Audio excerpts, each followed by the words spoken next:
হরতাল অবরোধের মধ্যেই নববর্ষকে কেন্দ্র করে ব্যাপক প্রস্তুতি ফ্যাশন হাউসগুলোর। রাজনৈতিক অস্থিরতায় প্রত্যাশিত বিক্রি নিয়ে শঙ্কা। কক্সবাজার ঢাকা রুটে চাঙ্গা হয়ে উঠেছে এয়ারলাইন্সের ব্যবসা, বেড়েছে যাত্রী চাপ, টিকিটের দাম বেশি আদায়ের অভিযোগ। রাজধানীর পাইকারি বাজারে আরেক দফা কমেছে সব ধরনের চাল ও দেশি মসুর ডালের দাম। সরবরাহ স্বাভাবিক থাকায় কারণ বলছেন ব্যবসায়ীরা। এবং জাটকা রক্ষায় মাছ ধরায় নিষেধাজ্ঞা থাকায় ভালো নেই উপকূলের জেলেরা। ভবিষ্যতে মৎস্যজীবীদের ভিজিএফের আওতায় আনার পরিকল্পনা সরকার।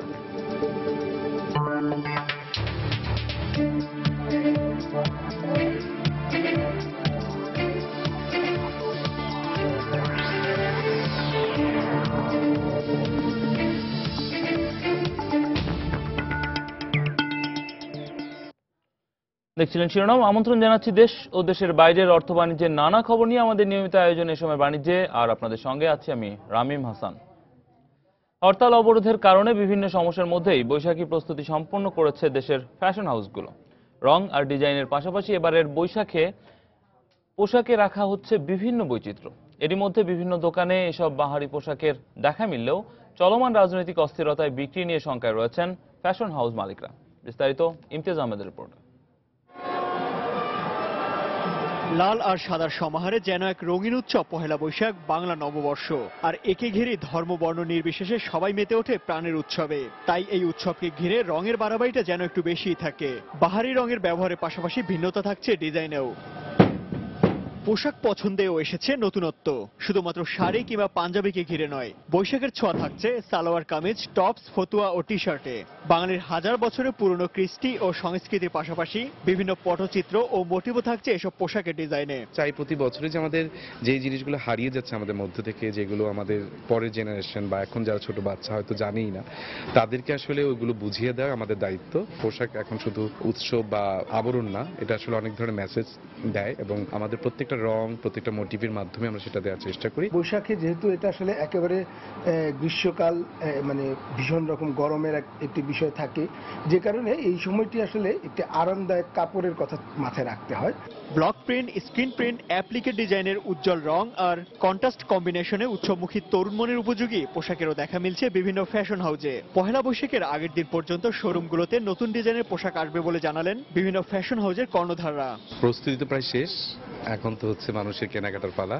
কালেকশন আসছে প্রতিদিনই নতুন নতুন করে। কিছু ট্র্যাডিশনাল অনেক কিছু আমরা খুব স্মার্ট লুকে আমরা প্রেজেন্ট করতে পারি। অনেক দামি পোশাক না হলেও যার যেরকম বাজেট আছে একটা নতুন কাপড় পরেই সেই বছরটা শুরু করবে, এটা আশা করছি। আর আমরা সেদিক থেকে মাথায় রেখে আমাদের ডিজাইনগুলো করেছি। প্রতি বছর যেভাবে অনেক আগে থেকে একটা প্রস্তুতি নিতে পারি, সেই প্রস্তুতিটার সময়টা এবার কম পাওয়া গিয়েছে। শঙ্কার পাশাপাশি আসলে ঝুঁকিটা সেখানেই থাকে যে আমি আসলে সমস্ত আয়োজন নিয়ে বসে থাকছি, কিন্তু যদি কোনো কারণে না হয় তাহলে সেই ক্ষতি আসলে আমাকেই বহন করতে হবে। বৈশাখকে কেন্দ্র করে সর্বোচ্চ প্রস্তুতি থাকলেও রাজনৈতিক পরিস্থিতির উপর নির্ভর করবে বাকি দিনগুলোর বেচা বিক্রি, এমনটাই মনে করছেন ফ্যাশন হাউসের মালিকরা। ইমতিয়াজ আহমেদ, সময় সংবাদ, ঢাকা। হরতাল অবরোধে প্রায় সব ব্যবসায় ধস নামলেও চাঙ্গা হয়ে উঠেছে কক্সবাজার ঢাকা এয়ারলাইন্সের ব্যবসা। সাম্প্রতিক সময়ে রাজনৈতিক অস্থিরতায় কক্সবাজার ঢাকা আকাশপথে যাত্রী চাপ বেড়েছে কয়েক গুণ। এই অবস্থায় যাত্রীদের অভিযোগ, হয়রানির পাশাপাশি বেশি দামে টিকিট কিনতে হচ্ছে তাদের। সুজাউদ্দিন রুবেলার তথ্য ও মোহাম্মদ ফরাজের ছবি নিয়ে ডেস্ক রিপোর্ট। বাস বা ট্রেনের কাউন্টার নয়, এটি কক্সবাজার বিমানবন্দরের দৃশ্য। প্রতিদিন ঢাকা যাওয়ার উদ্দেশ্যে যাত্রীরা ভিড় করছেন বিমানবন্দরে। গত 3 মাস ধরে চলমান হরতাল অবরোধের কারণে কক্সবাজার ঢাকা বাসে যাতায়াত নিরাপদ মনে করছেন না যাত্রীরা। ফলে উচ্চবিত্তদের বাহন হিসেবে পরিচিত হলেও পর্যটক, মধ্যবিত্ত ও চাকুরিজীবীরা এখন বাধ্য হয়ে ছুটছেন আকাশপথে। কিন্তু টিকিট যেন সোনার হরিণ, দেন দরবার করেও অনেক সময় মিলছে না বিমানের টিকিট। আর যারা পাচ্ছেন তাদেরও কিনতে হচ্ছে অতিরিক্ত মূল্যে, এমনটি অভিযোগ যাত্রীদের। বিমানের টিকিটের জন্য আসলাম, ইউনাইটেডে গেলাম, রিজেন্টে গেলাম, ইউএস বাংলাতে, কোথাও টিকিট পাইনি। কাউন্টারে টিকিট নাই বলে আমাদেরকে ফেরত দিয়ে দিচ্ছে। বাইরে কিন্তু টিকিট পাচ্ছি বেশ দাম দিয়ে। টিকিটগুলো এখন দালালদের হাতে চলে গেছে, যার কারণে আমরা খুব বেশি হয়রানির শিকার হচ্ছি। ইয়ারের যে অবস্থা, টিকিটই পাওয়া যায় না। আর একটা টিকিটের দাম 6,000, 7,000, 10,000। যেখানে 5,800 বা 900 টাকা হওয়ার কথা, ওইখানে তারা 8,000 9,000 যেমন যার কাছ থেকে যেমন পারে ওই রকমই তারা নিতেছে। টিকিটের উচ্চ মূল্য ও হয়রানির ব্যাপারে ঊর্ধ্বতন কর্তৃপক্ষের দোহাই দিয়ে ক্যামেরার সামনে কথা বলতে রাজি হননি রিজেন্ট এয়ারওয়েজের কর্মকর্তা। তবে অন্যান্য বিমান সংস্থার কর্মকর্তারা টিকিটের উচ্চ মূল্য ও হয়রানির বিষয়টি অস্বীকার করেন।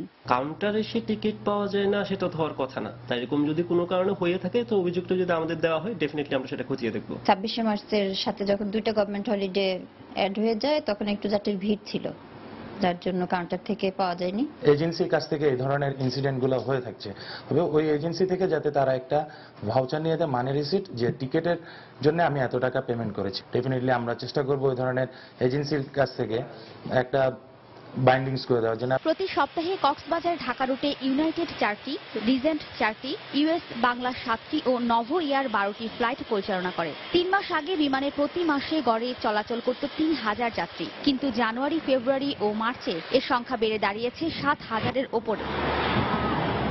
সময় সংবাদ, কক্সবাজার। জানবো চট্টগ্রাম বন্দরের খবর। দেশের সবচেয়ে বড় সমুদ্র বন্দর চট্টগ্রাম বন্দরের খবর জানতে আমরা এখন সরাসরি চলে যাচ্ছি সহকর্মী হাজেরা শিউলির কাছে। তিনি আছেন নগরের বন্দর এলাকায়। শিউলি,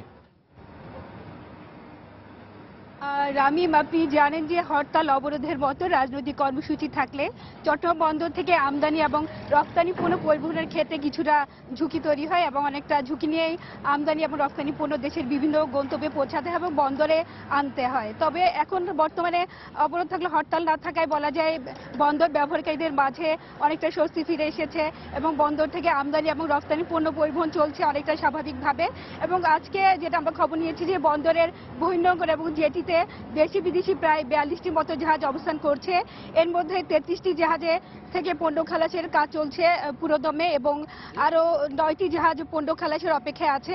এবং রাবি, এখানে আরেকটি বিষয় জানিয়ে রাখি যে আপনি জানেন যে বর্ষা এবং গ্রীষ্ম মৌসুমে আবহাওয়া যখন কিছুটা খারাপ থাকে, বিশেষ করে সাগরে 3 নম্বর চট্টগ্রাম বন্দর এবং সমুদ্র বন্দরগুলোতে যখন স্থানীয় সতর্কতা সংকেত জারি করা হয় এবং সাগর উত্তাল থাকে, তখন চট্টগ্রাম বন্দরের বহির্নোঙরে পণ্য খালাস বন্ধ হয়ে যায়। তো আজকে অনেকটাই আবহাওয়া কিন্তু বেশ চমৎকার পরিবেশ বিরাজ করছে এবং কিছুটা মেঘাচ্ছন্ন থাকলেও বৃষ্টি বা কোনো ধরনের সিগন্যাল নেই। তবে আবহাওয়া দপ্তর জানিয়েছে যে সাগর কিছুটা উত্তাল আছে, তবে এতে বহির্নোঙরে পণ্য খালাসের ক্ষেত্রে কোনো ধরনের সমস্যা হচ্ছে না। এছাড়া বন্দরের ভেতরে রিভার মুরিং, সিসিটি, এনসিটি সহ 11টি জেটিতে কাজ চলছে পুরোদমে এবং বন্দরের বহির্নোঙরে অবস্থানকারী 22টি জাহাজের মধ্যে বহির্নোঙরে অবস্থানকারী 22টি জাহাজের মধ্যে 21টি জাহাজে পণ্য খালাসের কাজ চলছে পুরোদমে। এবং আজকে বন্দরে যেসব জাহাজে পণ্য খালাস হচ্ছে তার মধ্যে কন্টেনারবাহী 9টি জাহাজে এবং সাধারণ কার্গো জাহাজ আছে 7টি এবং খাদ্যশস্য পণ্যবাহী 4টি, সারবাহী 1টি, সিমেন্ট লিঙ্কার 12টি, চিনি 4টি, অয়েল ট্যাঙ্কার বাহী 4টি জাহাজ থেকে পণ্য খালাস হচ্ছে। এবং এখানে একটি বিষয় জানিয়ে রাখছে যে গত 1 মাসে চট্টগ্রাম বন্দর সারা দেশ জুড়ে হরতাল অবরোধ থাকলেও কিন্তু বন্দরের অপারেশন কার্যক্রম অনেকটা স্বাভাবিক ছিল এবং গত মার্চ মাসে কিন্তু চট্টগ্রাম বন্দর কর্তৃপক্ষ রেকর্ড সংখ্যক 1,55,908 টিউস কন্টেনার হ্যান্ডলিং করেছে এবং গত 24 ঘন্টায় বন্দর কর্তৃপক্ষ প্রায় 6,729 টিউস কন্টেনার হ্যান্ডলিং করেছে। এর মধ্যে আমদানি পণ্যবাহী কন্টেনার জাহাজে তুলে দেওয়া হয়েছে 3,273 টিউস এবং রপ্তানি কন্টেনার তুলে দেওয়া হয়েছে 3,456 টিউস। তো বলা যায় যে বন্দরের ভেতর কিন্তু অপারেশন কার্যক্রম অনেকটা স্বাভাবিক। তবে এখানে বন্দর ব্যবহারকারীদের সাথে আমি কথা বলেছিলাম, তাদের কিছু অভিযোগ আছে, যেমন তারা বলেছেন যে বন্দরের যে বার্থ অপারেটর আছে, বার্থ অপারেটর বিভিন্ন বার্থে কন্টেনার হ্যান্ডলিং করে থাকে, সেক্ষেত্রে শ্রমিক স্বল্পতা এবং ইকুইপমেন্ট, যেসব যন্ত্রপাতি দিয়ে কন্টেনার হ্যান্ডলিং করা হয়ে থাকে সেসব যন্ত্রপাতি কিছুটা স্বল্পতার কারণে পণ্য তাদের ওঠানামা এবং ডেলিভারি দেওয়ার ক্ষেত্রে একটু বিলম্ব হচ্ছে। এছাড়া শিপিং এজেন্টদের সাথে আমরা কথা বলেছিলাম, তারা যেটি জানিয়েছেন যে আপনি জানেন যে চট্টগ্রাম বন্দর থেকে সড়ক, রেল এবং নৌপথে পণ্য পরিবহন হয়ে থাকে, তবে সড়ক পথে বেশিরভাগ পণ্য পরিবহন হয়ে থাকে। এছাড়া রেলপথে আপনার তেলবাহী কন্টেনার দেশের বিভিন্ন স্থানে যায় এবং গার্মেন্টসের যে রপ্তানি পণ্য সেগুলো কাঁচামালও ঢাকার কমলাপুর আইসিডিতে চট্টগ্রাম বন্দর থেকে রেলপথে ওয়াগনের মাধ্যমে যায়। তবে বর্তমান সময়ে আমদানি পণ্যবাহী কন্টেনার কিছুটা ঢাকাগামী আমদানি কন্টেনার চাপ কম আছে, সে কারণে আমদানি কন্টেনার কম যেহেতু কম যাচ্ছে এবং ওয়াগন কম যাচ্ছে, সে কারণে যেসব ওয়াগন কন্টেনার নিয়ে ঢাকা আইসিডিতে যায় সেগুলো আবার ফিরতি পথে রপ্তানি কন্টেনার নিয়ে আবার চট্টগ্রাম বন্দরে আসে। তো এখন যেহেতু আমদানি কন্টেনার কম যাচ্ছে, ওয়াগন কম যাওয়ার কারণে যেহেতু রপ্তানি কন্টেনার চাপ বেশি, কিন্তু পর্যাপ্ত ওয়াগন না থাকার কারণে রপ্তানি কন্টেনার আসতে বিলম্ব হচ্ছে এবং এ বিষয়ে অভিযোগ জানিয়েছেন। তো এ বিষয়ে আমরা যেটা জানতে পেরেছি যে রেল কর্তৃপক্ষ সিদ্ধান্ত নিয়েছে যে তারা কিছু খালি কন্টেনার পাঠাবে যাতে রপ্তানি কন্টেনার আসার ক্ষেত্রে কোনো ধরনের সমস্যা না হয়। তো সবকিছু মিলে বলা যায় যে চট্টগ্রাম বন্দরের পণ্য ওঠানো বা কন্টেনার হ্যান্ডলিং এবং ডেলিভারি পরিস্থিতি বর্তমানে স্বাভাবিক আছে। রামিম, এই ছিল আমার কাছে চট্টগ্রাম বন্দরের কন্টেনার হ্যান্ডলিং, ডেলিভারি এবং সার্বিক কার্যক্রমের তথ্য। রাজধানীর পাইকারি বাজারে আরেক দফা কমেছে দেশি মসুর ডাল ও সব ধরনের চালের দাম। হরতাল অবরোধের মধ্যেও সরবরাহ স্বাভাবিক থাকায় অপরিবর্তিত রয়েছে পেঁয়াজ, রসুন ও আদার দাম। তবে ব্যবসায়ীদের দাবি, পাইকারি বাজারে নিত্যপণ্যের দাম সহনীয় পর্যায়ে থাকলেও তার সুফল পাচ্ছেন না খুচরা বাজারের ক্রেতারা। রাজধানীর মোহাম্মদপুরের পাইকারি আড়তগুলোতে এক সপ্তাহের ব্যবধানে প্রতি কেজিতে 1 থেকে 1.5 টাকা করে কমেছে সব ধরনের চালের দাম। নতুন চাল বাজারে আসতে এখনো মাসখানেক বাকি। তবে হরতাল অবরোধের প্রভাব না থাকায় বাজারে চালের সরবরাহে নেই কোনো ঘাটতি। আমদানি করা চালের দাম কিছুটা কমে যাওয়ায় বাজারে কমেছে দেশি চালের বেচাকেনা। মনে করেন একটা মিলের 1 কোটি টাকা ঋণ আছে, সে 10,000 বস্তা চাল স্টকে আছে, কিন্তু সে চালটা 1 মাসের মধ্যে বিক্রি করার দরকার, কিন্তু আমি কিনতেছি 500 বস্তা, যার পরিপ্রেক্ষিতে সে ব্যাংকের ঋণ টিন সব কিছু বাদ দিয়ে আসল পয়সা চাল বিক্রি করতেছে। এদিকে চাহিদার তুলনায় সরবরাহ বেড়ে যাওয়ায় সপ্তাহ না পেরোতেই কেজি প্রতি 8 থেকে 10 টাকা পর্যন্ত কমেছে দেশি মসুর ডালের। পাশাপাশি কেজিতে 3 থেকে 4 টাকা কমেছে চিনির দাম। ডাউলের দামও 3 টাকা 4 টাকা কম আছে গত সপ্তাহ থেকে। আটার দাম প্রতি 50 কেজির বস্তা 100 টাকা কম। চিনি 38-40 টাকা কেজি, বস্তা নিলে 36 টাকা কেজি, দুধ হলো 470 টাকা কেজি মাক্স। বাজারে দেশি পেঁয়াজের পাইকারি দর 25 থেকে 27 টাকা, গেল সপ্তাহে যা বিক্রি হয়েছে 30 থেকে 32 টাকায়। আমদানি করা পেঁয়াজ 22 থেকে 24, আর কেজি প্রতি চায়না রসুন বিক্রি হচ্ছে 80 থেকে 85 টাকায়। কেজিতে 2 টাকা বেড়ে আলু বিক্রি হচ্ছে 13 থেকে 15 টাকায়। আলুর দাম একটু বাড়ছে, ডায়মন্ড আলু 13.5-14, আর ভ্যানিলা হইলো 10 টাকা 10.5 টাকা। আমরা বেশি পেঁয়াজ 26 টাকা 24 থেকে 25 টাকা, কিন্তু বাজারে এখনো বাজার ব্যস্ত আছে 32-30 টাকা, কিন্তু এটা খুচরা বাজারে সরকার দেখতে হবে। এই সপ্তাহে কেজি প্রতি খোলা সয়াবিন তেল 85 টাকা, সুপার 67 টাকা, আর পাম অয়েলের বাজার দর 62 টাকা। প্যাকেট প্রতি 30 থেকে 40 টাকা পর্যন্ত কমেছে সব ধরনের গুঁড়ো দুধের দাম। জুবাইর ফয়সাল, সময় সংবাদ, ঢাকা। এবার শেয়ার বাজারের খবর। লেনদেন বাড়ার মধ্য দিয়ে গেল সপ্তাহে কার্যক্রম শুরু করে ঢাকা স্টক এক্সচেঞ্জ। সপ্তাহের তৃতীয় কার্যদিবসে লেনদেন বাড়লেও অন্যান্য কার্যদিবসে কমে লেনদেনের পরিমাণ। সপ্তাহ শেষে লেনদেন কমেছে 118 কোটি 33 লাখ টাকা এবং সূচক কমেছে 86 পয়েন্ট। 393 কোটি টাকা লেনদেনের মধ্য দিয়ে গেল সপ্তাহে কার্যক্রম শুরু হয় ঢাকা স্টক এক্সচেঞ্জে, যা আগের সপ্তাহের শেষ কার্যদিবসের চেয়ে 42 কোটি 21 লাখ টাকা বেশি। এদিন সূচক ছিল 4558 পয়েন্ট। দ্বিতীয় কার্যদিবসে লেনদেন কমে দাঁড়ায় 314 কোটি 93 লাখ টাকায়। তবে তৃতীয় কার্যদিবসে বাড়ে সূচক ও লেনদেনের পরিমাণ। এদিন লেনদেন হয় 452 কোটি 72 লাখ টাকা এবং সূচক দাঁড়ায় 4530 পয়েন্টে। চতুর্থ কার্যদিবসে লেনদেন কমে দাঁড়ায় 359 কোটি 71 লাখ টাকায়। পাশাপাশি সূচক কমে 17 পয়েন্ট। সপ্তাহের শেষ কার্যদিবস বৃহস্পতিবার আবারও কমে লেনদেন। লেনদেন হয় 274 কোটি 67 লাখ টাকা এবং সূচক 41 পয়েন্ট কমে দাঁড়ায় 4472 পয়েন্টে। গত সপ্তাহের শেষ কার্যদিবসে লেনদেন হওয়া প্রতিষ্ঠানগুলোর মধ্যে দাম বেড়েছে 67টির, কমেছে 205টির এবং অপরিবর্তিত ছিল 37টি প্রতিষ্ঠানের শেয়ারের দাম। দাম বাড়ার দিক থেকে শীর্ষে ছিল Reckitt Benckiser Bangladesh Limited, Seventh ICBMF, Khulna Power Company Limited, Ifad Autos Limited ও শাসা ডেনিমস লিমিটেড। অন্যদিকে সবচেয়ে বেশি দাম কমা প্রতিষ্ঠানগুলোর মধ্যে One Bank Limited, Zaheen Spinning Limited, Unique Hotel and Resorts Limited, Uttara Bank ও মিডাস ফিন্যান্সিং লিমিটেড ছিল উল্লেখযোগ্য। এজি মাহমুদ, সময় সংবাদ, ঢাকা। এবারে জানাবো আন্তর্জাতিক বাজারে আজ কোন পণ্য কেমন দামে বিক্রি হচ্ছে। কিছুটা বেড়ে বিশ্ববাজারে আজ প্রতি ব্যারেল জ্বালানি তেল বিক্রি হচ্ছে $54.95 দরে। প্রতি আউন্স স্বর্ণ $1201.50 ও রূপা প্রতি আউন্স বিক্রি হচ্ছে $16.84। আন্তর্জাতিক বাজারে আজ প্রতি পাউন্ড সয়াবিন তেল বিক্রি হচ্ছে 31 সেন্ট দরে, কিছুটা কমে প্রতি টন চিনি $367.30 ও প্রতি বুশেল গম বিক্রি হচ্ছে $5.36। এছাড়া প্রতি পাউন্ড কফি $1.40, প্রতি পাউন্ড তুলা 63 সেন্টে এবং প্রতি বুশেল ভুট্টা পাওয়া যাচ্ছে $3.84 দরে। জাটকা রক্ষায় নদীতে মাছ ধরার উপর নিষেধাজ্ঞা থাকায় ভালো নেই দেশের উপকূলের জেলেরা। আপৎকালীন এ সময়ে সরকারের দেয়া ভিজিএফও পাচ্ছেন না জেলেরা। এতে আয়ের উৎস না থাকায় মানবেতর জীবনযাপন করতে হচ্ছে তাদের। আর মৎস্য অধিদপ্তরের কর্মকর্তারা বরাবরের মতো ভবিষ্যতে এসব জেলেদেরকে ভিজিএফ এর আওতায় আনার পরিকল্পনার কথা জানালেন। আরো জানাচ্ছেন ফিরদৌস সোহাগ। সরকার জাটকা আহরণে বিরত থাকা জেলেদের ভিজিএফ দেওয়া শুরু করে 2004-05 অর্থ বছর থেকে। 2013-14 অর্থ বছরে 2,24,102টি জেলে পরিবার ভিজিএফ পেয়েছে। সংশ্লিষ্ট সূত্র মতে জাটকা আহরণকারী জেলেদের সংখ্যা এর প্রায় দ্বিগুণ। ভিজিএফ বঞ্চিত জেলেদের নেই অন্য কোনো আয়ের উৎস, ফলে মানবেতর জীবনযাপন করছেন তারা। আমার ঘরে 10 জন লোক, আমারে নদীতে মাছ ধরতেও দেয় না, সরকারি অনুদানও দেয় না। কোনো অনুদানও পাইতেছি না আমরা কিভাবে বাঁচবো, আমাদের সংসার কিভাবে চালাবো? এ অবস্থায় জেলে তালিকাকে সঠিক নয় বলে দাবি করে তা সংশোধনের অনুরোধ জানিয়েছেন জেলে সমিতির নেতারা।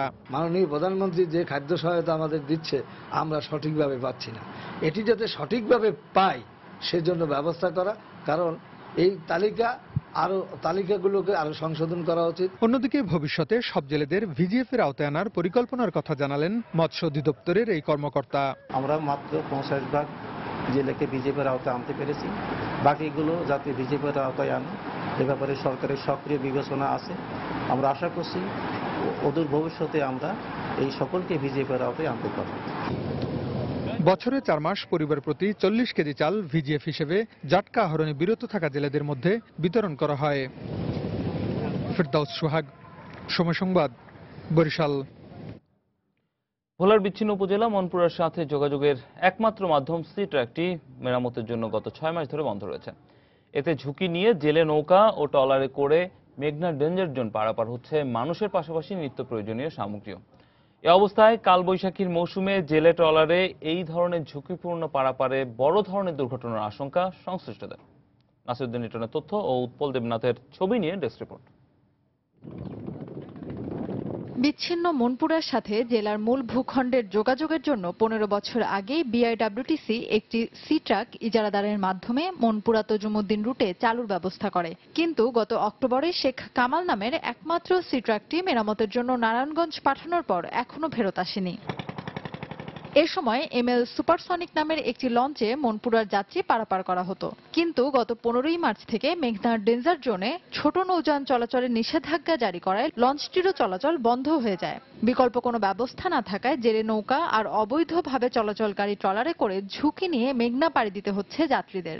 মেঘনা এখন ব্যাপক উত্তাল, আমরা এই যে ছোট ট্রলারে যাতায়াত করতে ব্যাপক কষ্ট হয়। বাচ্চা পোলাপান নিয়ে খুবই কষ্ট করতেছি, মহিলারা ধরাধরি করে নিয়ে যাইতেছে। অর্ধেক হতে গেছি, এই টাইমে মেঘনাগুলো স্টার্ট হয়েছে, তুফানে আমাদের লার উড়ি বইছে, দেখা গেছে ছোট ট্রলারটা মার হয়ে গেছে। যাত্রীর খুব কষ্ট হইতেছে, আমরা সরকারের কাছে আবেদন করতেছি একটা লঞ্চ সিটারাগ।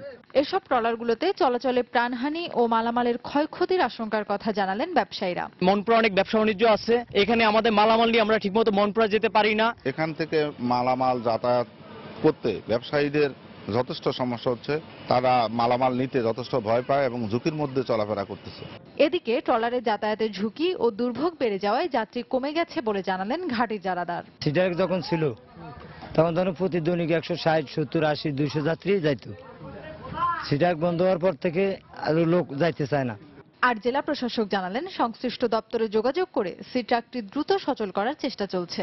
সি ট্রাকটি তজুমুদ্দিন থেকে নিয়মিত চলাচল করত, সেটি সচল করার চেষ্টা করছি এবং আরো সি ট্রাকের ব্যবস্থা যেন এই বোলার বিভিন্ন রুটে করা যায় সেই বিষয়ে আমরা সচেষ্ট আছি। মনপুরা তজুমুদ্দিন নৌ রুটে প্রতিদিন সহস্রাধিক যাত্রী যাতায়াত করে থাকে। সময় সংবাদ, ভোলা। The Rise of International Arbitration in Asia শীর্ষক এক সেমিনার আয়োজন করা হয়েছে। হোটেল সোনারগাঁওয়ে আয়োজিত সেমিনারে অংশ নিয়েছেন আইনমন্ত্রী আনিসুল হক সহ বিভিন্ন ব্যবসায়ী সংগঠনের নেতৃবৃন্দ। সেখানে আছেন সহকর্মী ইমতিয়াজ আহমেদ। সেমিনারের বিস্তারিত জানতে আমরা সরাসরি চলে যাচ্ছি তার কাছে। ইমতিয়াজ।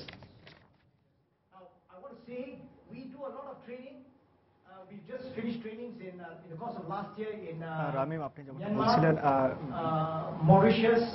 আপনি যেমনটা বলছিলেন সোনারগাঁয়ে চলছে the rise of arbitration in Asia, অর্থাৎ এশিয়া আরবিট্রেশনকে জনপ্রিয় করার জন্য বিভিন্ন আলোচনা হচ্ছে এখানে, বিশেষ করে ব্যবসায়িক যেসব মামলা নিষ্পত্তির অপেক্ষায় আছে, অর্থাৎ ব্যবসা এবং বাণিজ্য ভিত্তিক যে মামলাগুলো আদালতে গড়ায় সেগুলো আলোচনার মাধ্যমে কিভাবে নিষ্পত্তি করা যায় সেই বিষয়ে কিন্তু এখানে আলোচনা হচ্ছে। এবং এখানে কিন্তু বাংলাদেশে এবং দেশের বাইরের বিভিন্ন ব্যবসায়িক প্রতিনিধিরাও এখানে এসেছেন, তারা বিভিন্ন বিষয় নিয়ে আলোচনা করছেন। বিশেষ করে উন্নত দেশে কিভাবে আলোচনার মাধ্যমে ব্যবসায়িক মামলা কিংবা ব্যবসায়িক যে সমস্যাগুলো হয় সেগুলোকে সমাধান করা যায় তা নিয়ে কিন্তু এখানে আলোচনা হচ্ছে। এখানে বিভিন্ন কথা হচ্ছে।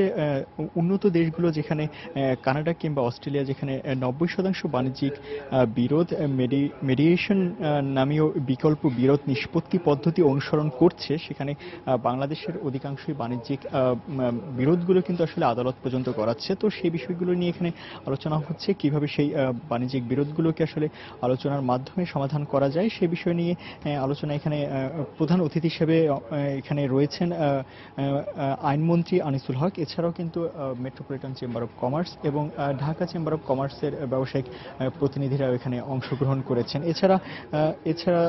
এছাড়া রিয়াক ও রাজ অ্যান্ড টার্ন সিঙ্গাপুর এর প্রতিনিধিরাও কিন্তু এখানে অংশগ্রহণ করেছেন। তারা তাদের বিভিন্ন পদ্ধতি এবং বিভিন্ন তাদের গবেষণা বিষয় কিন্তু এখানে তারা তুলে ধরছেন।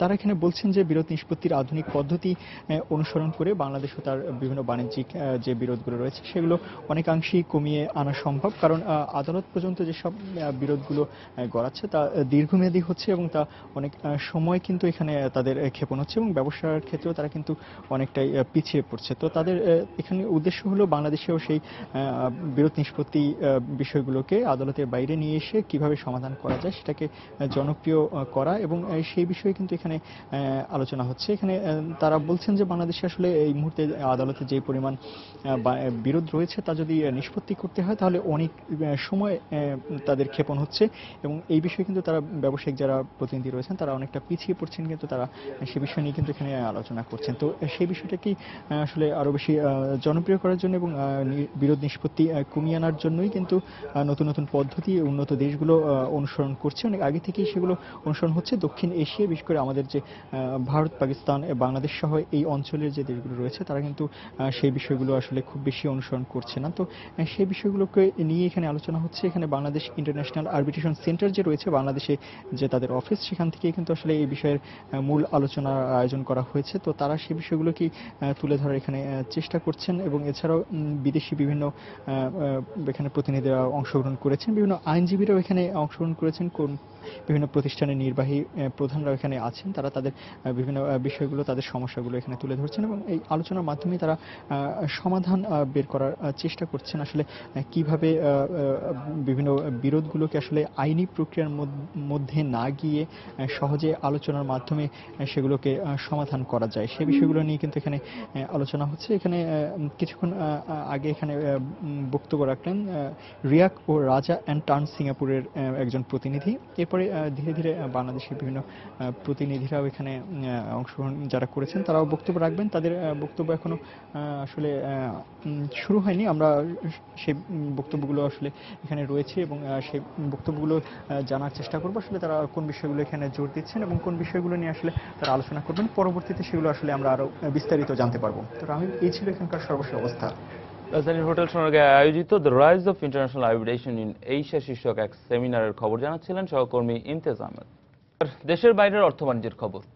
মার্চে যুক্তরাষ্ট্রের 1,26,000 কর্মসংস্থান সৃষ্টি হয়েছে, যা এর আগের মাসের চেয়ে কম। মার্কিন শ্রম বিভাগ এ তথ্য নিশ্চিত করেছে।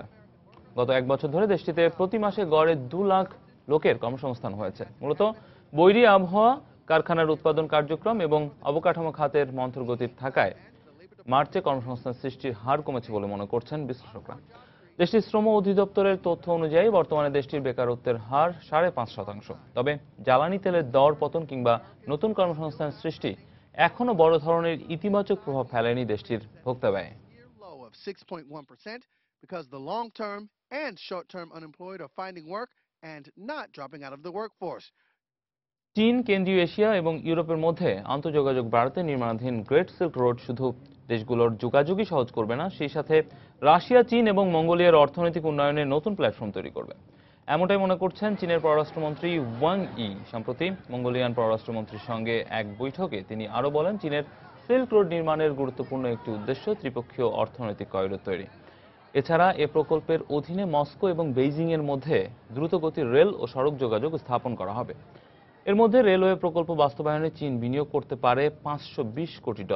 এদিকে ইউরেশিয়ান ইকোনমিক ইউনিয়ন প্রকল্পের আওতায় মুক্ত বাণিজ্য অঞ্চল স্থাপনেও আগ্রহী চীন এবং রাশিয়া।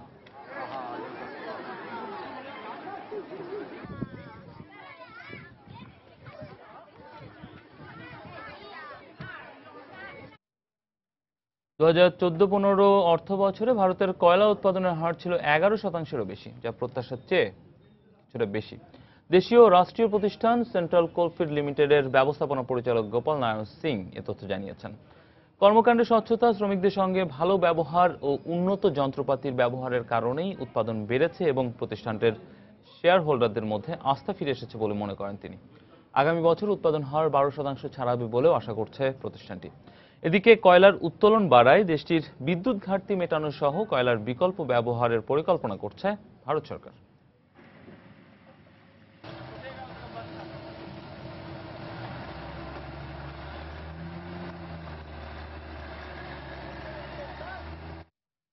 ইরানের পরমাণু কর্মসূচি নিয়ে তেহরান ও 6 বিশ্ব শক্তির প্রতিনিধিদের মধ্যে হওয়া প্রাথমিক সমঝোতা চুক্তির শর্তগুলো মেনে চলার অঙ্গীকার করেছেন ইরানের প্রেসিডেন্ট হাসান রুহানি। শুক্রবার রাষ্ট্রীয় টেলিভিশনে জাতির উদ্দেশ্যে দেয়া এক ভাষণেও এই অঙ্গীকার করেন তিনি। পরমাণু কর্মসূচি নিয়ে ইরানের কোনো ধরনের প্রতারণা করার ইচ্ছা নেই বলেও জানান তিনি। তবে এই চুক্তি নিয়ে বিশ্ব শক্তিগুলোর ভিন্ন কোনো অভিপ্রায় থাকলে ইরানও ছাড় দেবে না বলে হুঁশিয়ারি উচ্চারণ করেন রুহানি। বিশ্বশক্তিগুলোর সাথে পরমাণু কর্মসূচি নিয়ে ইরানের সমঝোতায় পৌঁছানোর খবরে সবচেয়ে বেশি আনন্দিত দেশটির সাধারণ মানুষ। তেহরানের উপর যুক্তরাষ্ট্র ও ইউরোপীয় ইউনিয়নের আরোপিত অবরোধ ধাপে ধাপে তুলে নেওয়া হলে দেশটির অর্থনৈতিক উন্নয়ন ও কর্মসংস্থান বৃদ্ধি পাবে বলে চরম স্বস্তির মধ্যে আছে তারা।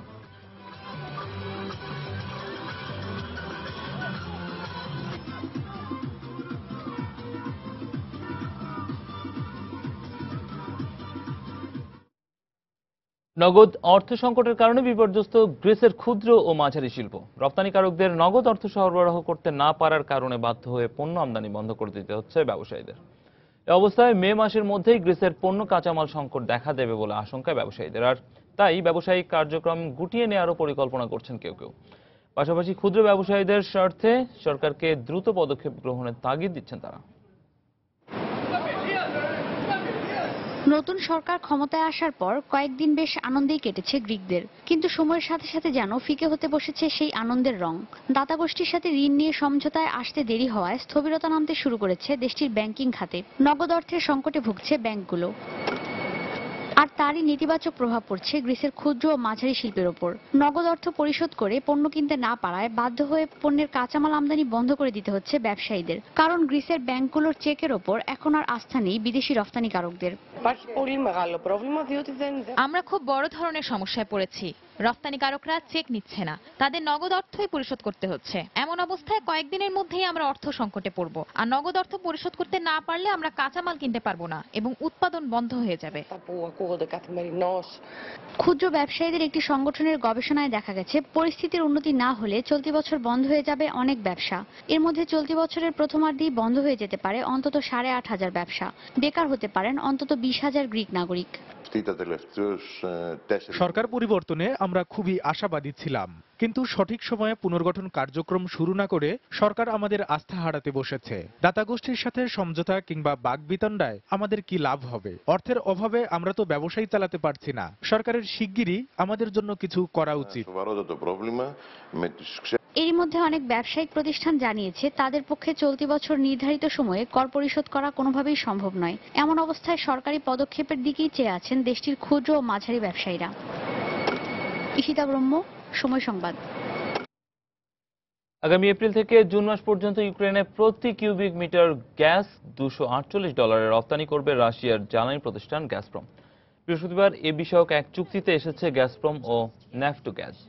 ইউক্রেনের জ্বালানি মন্ত্রণালয় থেকে জানানো হয়েছে, চলতি বছরের প্রথম প্রান্তিকে প্রতি কিউবিক মিটার গ্যাসের জন্য ইউক্রেনকে $329 পরিশোধ করতে হলেও দ্বিতীয় প্রান্তিকে 25% মূল্য ছাড়ে গ্যাস পাচ্ছে ইউক্রেন। মঙ্গলবারই পুরনো চুক্তির মেয়াদ শেষ হলে গ্যাস সংকট এড়াতে দ্রুতই এ চুক্তিতে আসে ইউক্রেন, কারণ নগদ অর্থ ছাড়া ইউক্রেনে গ্যাস সরবরাহ করার হবে না বলে সাব জানিয়ে দিয়েছে Russia. But rather than cut off supply, half of which through Ukraine. Alessandro Tentori is global head of rates. যুক্তরাষ্ট্রের নিউ ইয়র্কে শুরু হয়েছে আন্তর্জাতিক গাড়ি প্রদর্শনী, যেখানে হাজির হওয়া বিভিন্ন ব্র্যান্ডের বিলাসবহুল গাড়িতে সংযোজন করা হয়েছে অত্যাধুনিক প্রযুক্তি, যা আনন্দ দানের পাশাপাশি নিশ্চিত করবে চালকের নিরাপত্তাও। এই ঝাঁ চকচকে গাড়িগুলো দেখে বোঝার উপায় নেই প্রযুক্তিগত দিক থেকে তারা কতটা আধুনিক। অনবোর্ডে থাকা স্ক্রিনে অত্যাধুনিক অ্যাপস সংযোজন করে বদলে ফেলা হয়েছে গাড়ি চালানোর পদ্ধতি। আর শিগগিরই রাজপথ হাঁকাতে যাওয়া এই গাড়িগুলো সাড়া ফেলেছে নিউ ইয়র্ক অটো শোতে। গ্রাহক চাহিদার কারণেই নির্মাতারা প্রযুক্তির ওপর নির্ভর করছে। নিরাপত্তা থেকে শুরু করে ইনফোটেইনমেন্ট সবকিছুই এখন ভীষণ জরুরি। প্রযুক্তির দিক থেকে একে অপরকে টেক্কা দিচ্ছে ক্যাডিলাক, বিএমডব্লিউ ও মার্সিডিজ বেঞ্জের মতো বিলাসবহুল ব্র্যান্ডগুলো। প্রতিযোগিতায় এগিয়ে থাকতে তারা বদলে ফেলছেন গাড়ির ভেতরের চিত্র। গ্রাহকরা চাইলে তাদের ইচ্ছে মতো চেয়ার কিংবা সিট বেল্ট বদলে নিতে পারেন, যোগ করতে পারেন নতুন কিছু। এমনকি গাড়ির ভেতরের রং নির্ধারণেও তাদের পছন্দকে প্রাধান্য দেওয়া হবে। সংশ্লিষ্টরা বলছেন প্রদর্শনীতে আসা গাড়িগুলো দুর্ঘটনা এড়াতে সিট বেল্ট বাঁধার নির্দেশনা দেওয়া সহ বিভিন্ন বিষয়ে মনে করিয়ে দেবে চালককে। এতে তাদের নিরাপত্তা নিশ্চিত সহ তরুণদের অভিভাবকরা চিন্তামুক্ত থাকবেন বলেই আশা করা হচ্ছে। নাজিয়া শাকুর, সময় সংবাদ। প্রায় $130 কোটি ব্যয়ে চীন ও মেক্সিকোয় কারখানা স্থাপন করতে যাচ্ছে বিশ্বখ্যাত গাড়ি নির্মাতা প্রতিষ্ঠান টয়োটা। নতুন কারখানা দুটির মাধ্যমে টয়োটার বার্ষিক উৎপাদন ক্ষমতা 3 লাখ ইউনিটে পর্যন্ত বাড়বে। মূলত প্রতিযোগী প্রতিষ্ঠানগুলোর সঙ্গে টেক্কা দিতে নিজেদের সক্ষমতা বাড়াতেই এমন পরিকল্পনা করেছে প্রতিষ্ঠানটি। চীনের কারখানা 2018 এবং মেক্সিকোর কারখানা 2019 সালে চালুর কথা রয়েছে। গেল বছর বিশ্বে প্রায় 1,02,30,000 গাড়ি বিক্রি করেছে টয়োটা।